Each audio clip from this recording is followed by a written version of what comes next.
Υπάρχουν τόποι στην Ελλάδα όπου το μυστήριο είναι μέρος του τοπίου. Στην ορεινή καρδιά της Αρκαδίας υψώνεται το Λύκειον Όρος. Ένα τοπίο άγριο, σχεδόν αμετάβλητο, εδώ και χιλιάδες χρόνια. Για τους αρχαίους κατοίκους της περιοχής δεν ήταν απλώς ένα βουνό. Ήταν ιερός τόπος, φορτισμένος με μνήμη, φόβο και δέος. Εδώ τελούνταν τα Λύκεια, μία από τις αρχαιότερες και πιο ενιγματικές λατρευτικές γιορτές του ελληνικού κόσμου. Οι αρχαίοι γνώριζαν τη σημασία τους, όμως όταν ερχόταν η ώρα να μιλήσουν για αυτά, γίνονταν προσεκτικοί, σαν να υπήρχε κάτι που δεν έπρεπε να υποθεί.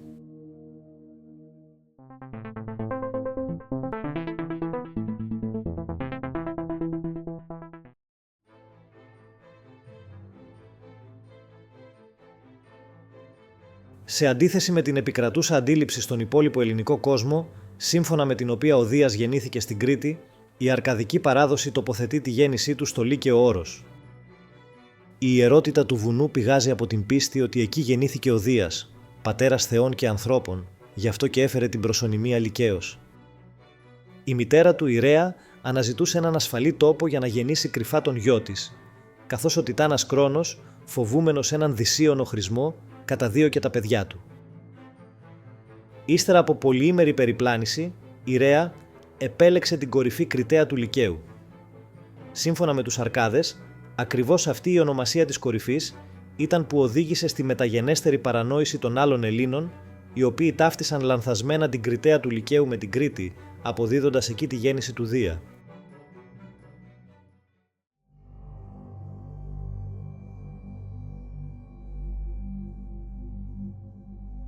Τα Λύκεια αποτέλεσαν τη σπουδαιότερη γιορτή των αρχαίων Αρκάδων, μια τελετουργία που συνδεόταν άρρηκτα με την ταυτότητα και τις παραδόσεις τους.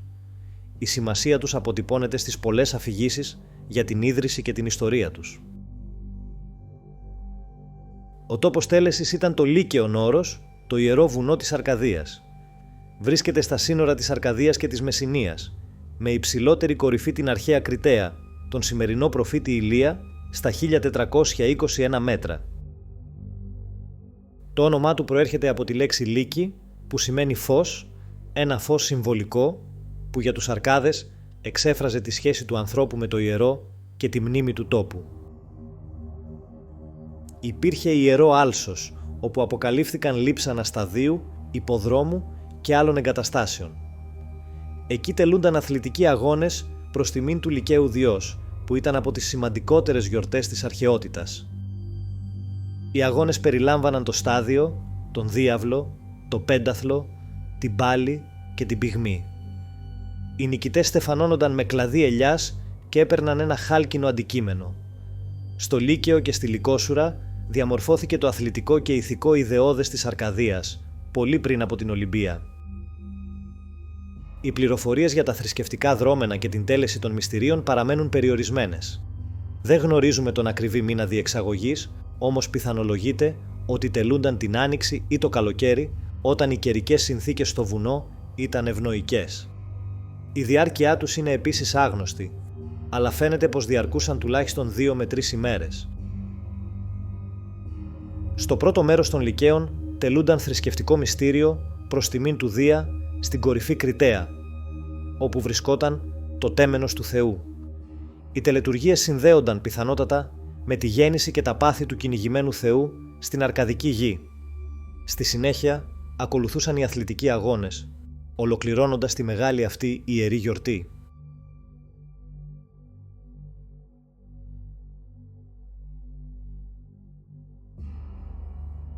Ενώ οι αθλητικοί αγώνες ήταν δημόσιοι και φημισμένοι, οι θρησκευτικές πράξεις στην κορυφή του βουνού ήταν απόρριτες και καλυμμένες από ιερή σιωπή. Σε αντίθεση με άλλες μεγάλες γιορτές της αρχαιότητας, τα Λύκεια δεν οργανώθηκαν γύρω από πόλεις ή μνημειώδεις ναούς. Η λατρεία στο Λύκειο Όρος ακολουθούσε έναν διαφορετικό, πολύ αρχαιότερο τύπο.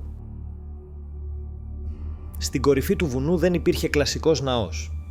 Υπήρχε μια διαμορφωμένη λίθινη βάση, πάνω στην οποία βρισκόταν πέτρινος βωμός αφιερωμένος στον Δία. Γύρω από τον βωμό δημιουργήθηκε με την πάροδο των αιώνων μια εκτεταμένη απόθεση στάχτης, αποτέλεσμα επαναλαμβανόμενων θυσιών. Η στάχτη αυτή ήταν ένα ίχνος συνεχούς λατρευτικής δραστηριότητας. Οι αρχαιολογικές έρευνες δείχνουν ότι ο χώρος χρησιμοποιήθηκε αδιάκοπα έως και την ελληνιστική περίοδο. Στην περιοχή του βωμού και της απόθεσης στάχτης έχουν εντοπιστεί καμένα οστά ζώων, κεραμικά και άλλα ευρήματα που καλύπτουν ένα εξαιρετικά μεγάλο χρονικό βάθος, κάτι σπάνιο για τον ελληνικό χώρο. Αυτό δείχνει ότι η λατρεία στο Λύκειο δεν ήταν περιστασιακή ούτε μεταγενέστερη επινόηση. Ήταν βαθιά ριζωμένη και συνεχής, τόσο παλιά ώστε ακόμη και οι αρχαίοι Έλληνες τη θεωρούσαν εξαιρετικά αρχαία.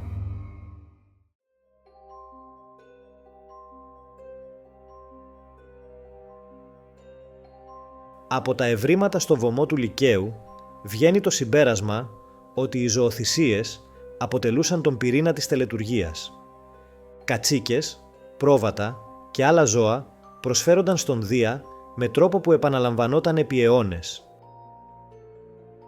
Σε αυτό το σημείο η εικόνα είναι καθαρή. Οι ζωοθυσίες αποτελούν ιστορικό γεγονός. Αντίθετα, οι γραπτές περιγραφές των ίδιων των τελετών είναι ελάχιστες. Οι αρχαίοι συγγραφείς αναφέρουν τα Λύκεια, αλλά αποφεύγουν τις λεπτομέρειες. Η αφήγησή τους συχνά σταματά απότομα, μια σιωπή που ίσως δεν είναι τυχαία, αλλά μέρος της ίδιας της ιστορίας. Από αυτή τη σιωπή γεννήθηκε μια αμφιλεγόμενη θεωρία γύρω από τα Λύκεια, το ενδεχόμενο ανθρωποθυσιών. Για μεγάλο χρονικό διάστημα, τέτοιες αναφορές θεωρούνταν καθαρά μυθολογικές. Οι ανασκαφές δεν παρήχαν κανένα στοιχείο που να στηρίζει αυτές τις θεωρίες. Η εικόνα όμως έγινε πιο σύνθετη όταν εντοπίστηκε ανθρώπινο σκελετικό υλικό δίπλα στο βωμό το 2016. Το έβριμα αφορά νεαρό άτομο και η θέση του συνδέεται άμεσα με το λατρευτικό χώρο. Αυτό από μόνο του όμως δεν αποδεικνύει ανθρωποθυσία. Τα αρχαιολογικά δεδομένα δεν επιτρέπουν ασφαλές συμπέρασμα για τον τρόπο θανάτου. Δεν μπορεί να επιβεβαιωθεί τελετουργική θανάτωση, αλλά ούτε και να αποκλειστεί. Η θέση του ευρήματος δεν θεωρείται τυχαία και γι' αυτό η συζήτηση άλλαξε επίπεδο. Οι ανθρωποθυσίες στο Λύκειο παραμένουν θεωρίες, όχι γεγονός, αλλά και όχι απλώς μύθος.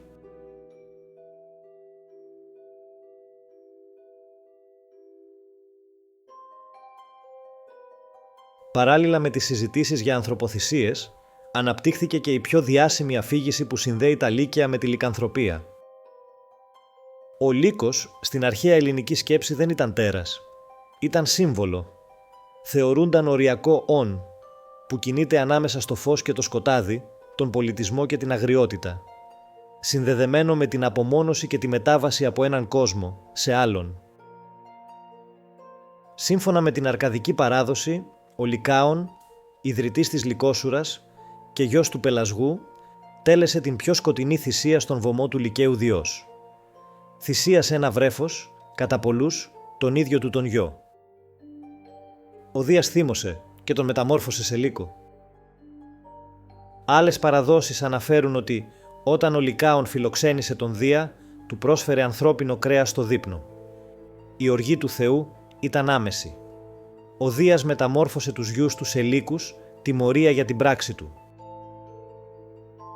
Λεγόταν πως όποιος πρόσφερε ανθρώπινη σάρκα στο Λύκειο Δία, τιμωρούνταν με μεταμόρφωση σε λύκο. Αν για 10 χρόνια δεν έτρωγε ξανά ανθρώπινο κρέας, μπορούσε να γίνει πάλι άνθρωπος. Αν όχι, παρέμενε για πάντα θηρίο. Κάποιοι πιστεύουν ότι οι ανθρωποθυσίες, αν πράγματι έγιναν, ανήκουν σε μια πολύ παλαιότερη εποχή, πριν διαμορφωθεί το Δωδεκάθεο. Στις μεταγενέστερες παραδόσεις, ο Δίας τις απορρίπτει και τιμωρεί όσους τις κάνουν, κάτι που ίσως εξηγεί γιατί εγκαταλείφθηκαν. Οι ίδιες παραδόσεις που μιλούν για τις τελετές του Λυκαίου Διός συνδέουν άμεσα αυτές τις πρακτικές με τη λικανθρωπία. Η μεταμόρφωση σε λύκο ίσως εκφράζει την αποκοπή από την ανθρώπινη κοινωνία και την προσωρινή είσοδο σε έναν οριακό, άγριο κόσμο.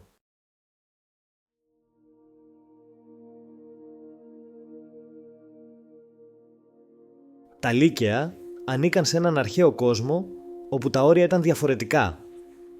ήταν μια από τις αρχαιότερες μορφές λατρείας στον ελληνικό κόσμο. Οι ζωοθυσίες είναι βέβαιες, οι ανθρωποθυσίες παραμένουν ενδεχόμενο. Η λικανθρωπία ανήκει στο χώρο του μύθου. Κι όμως όλοι αυτοί οι μύθοι δεν γεννήθηκαν από το τίποτα. Γεννήθηκαν από φόβους, όρια και κοινωνικούς κανόνες. Από τελετουργίες που χώριζαν τον άνθρωπο από το θηρίο. Ίσως το πραγματικό μυστήριο του Λυκαίου να μην βρίσκεται σε όσα συνέβαιναν στην κορυφή του βουνού, αλλά στο γεγονός ότι εδώ και χιλιάδες χρόνια αποφεύγουν να μιλούν ανοιχτά για αυτά οι άνθρωποι. Αν σας άρεσε το βίντεο, κάντε ένα like και subscribe. Μας βοηθά πολύ να δημιουργούμε νέο περιεχόμενο. Ακολουθήστε το Noctua Tales επίσης σε TikTok, Instagram και Facebook για περισσότερες ιστορίες.